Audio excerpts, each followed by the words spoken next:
wonder how much variation there is. 2.19 ounces.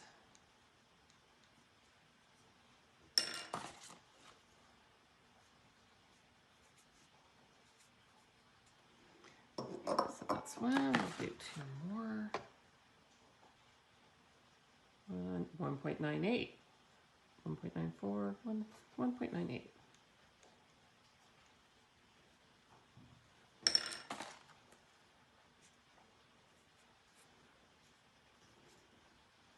Let's do one more. 2.08.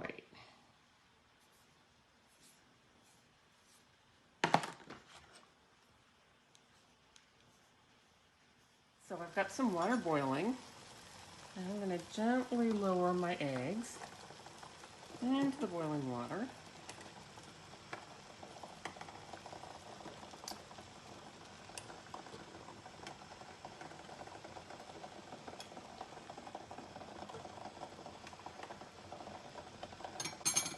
I'm going to set the timer for 15 minutes.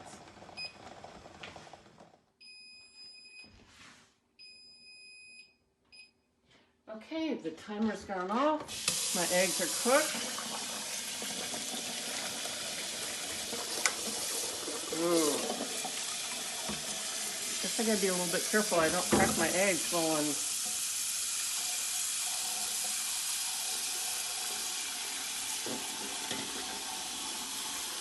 got my marker, and my pencil has survived the boiling, as expected.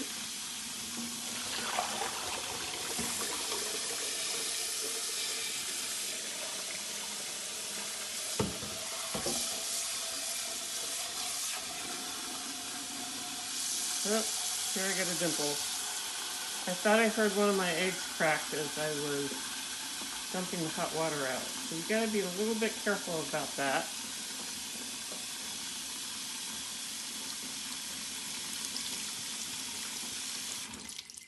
I've hard boiled my eggs. Okay, I've cooled them off, dried them off, and now it's time to weigh them and check for any cracks that happened while boiling or cooling my eggs.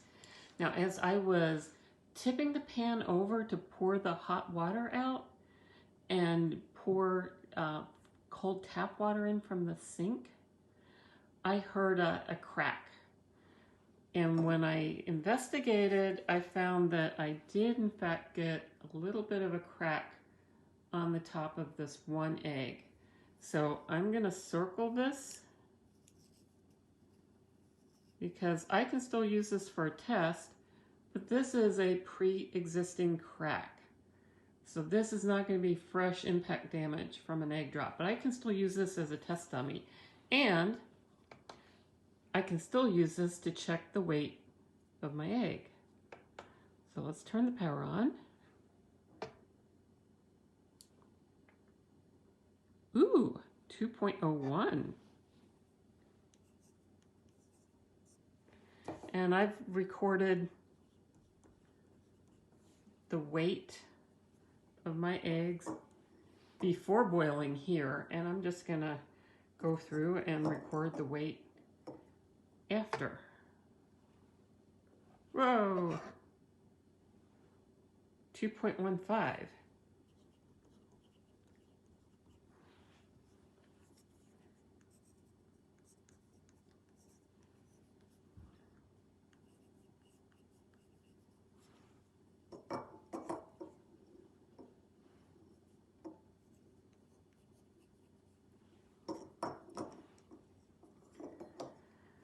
Two 2.19,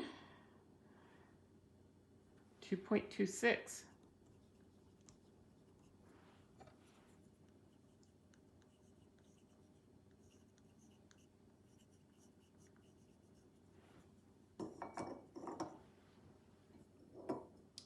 This one was 2.26, 2.29.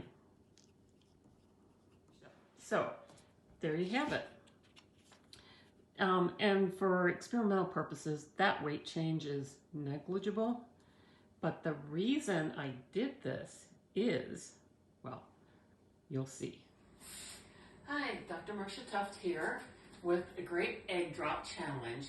here's a test. The object of this test is to prove that a hard-boiled egg will make a good proxy for a fresh egg. Okay, so when I use fresh eggs, I bag my egg in a plastic bag. Makes clean up the snap, and I may be able to use my cracked eggs for scrambled eggs. No waste. Okay, so I'm going to start with my 2.08 ounce hard-boiled egg, which was 2.15 ounces after boiling. So I gained a little bit of weight. My objective here is to design a system that will protect an egg from breaking from about an 8-foot drop. Okay, let's see if I can get it in the container. And this experiment is to prove that a hard-boiled egg will give me a similar fracture pattern to fresh egg so that I can use hard-boiled egg instead of fresh egg in my egg drop experiments. So this is my crash test dummy validation. Ready, steady, bombs away. Yay, dead center. Perfect hit. Okay, so if you can see the impact pattern here, where it landed, it's kind of flat, but there's ring cracks all the way around. So this ring crack pattern, I'll get some still photos, is kind of what we're looking for. Okay, so a fresh egg may crack differently, but if we see the same sort of ring crack pattern, this will be a good validation that we can substitute a hard-boiled egg and get similar impact damage under similar drop conditions. Okay, so that's the goal. Step 2. Fresh egg, bag.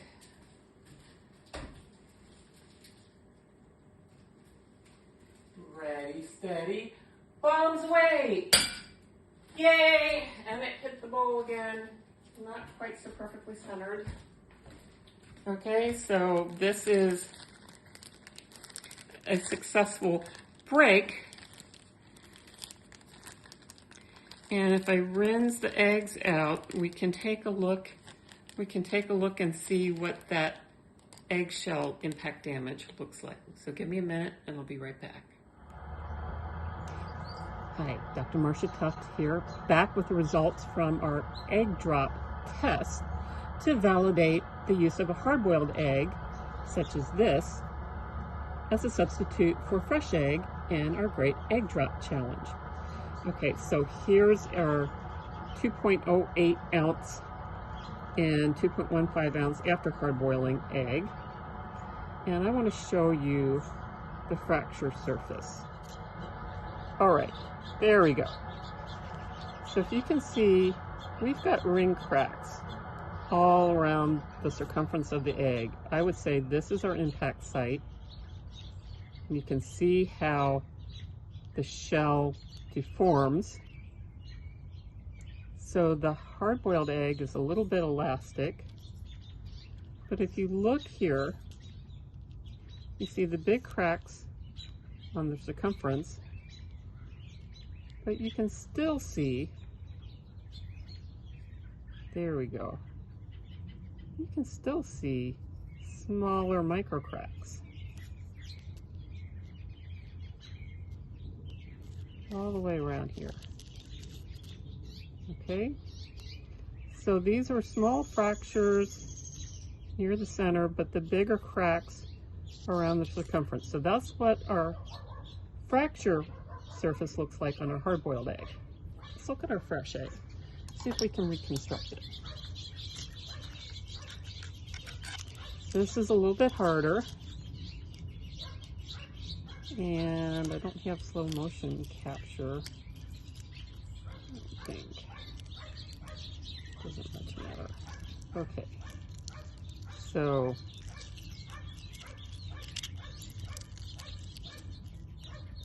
here I would say this is maybe the impact site.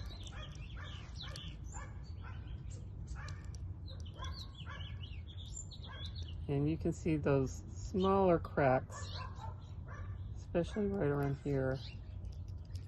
You get the light just right. You can see those smaller cracks radiating out, and then these bigger cracks around the circumference, just like we saw in the hard-boiled egg. And on the back, we pretty much have an uncracked back. So the fresh egg didn't have enough resilience to keep the shell together, but the impact damage is really similar. So, and the weights are very similar. So that makes a reasonable, so hard-boiled egg would make a reasonable substitute. So the reason I got into measuring weights this time around was because I did more work with my experiment.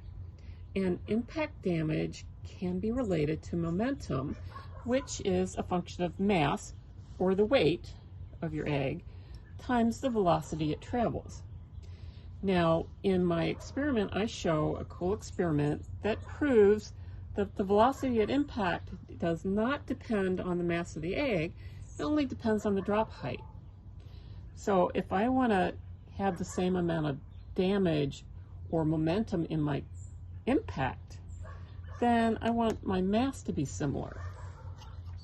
Make sense? So the other test I did,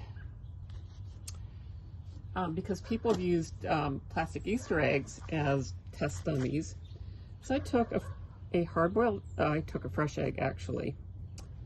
Took a fresh egg and I got a hole in the back and got the yolk, got the egg out.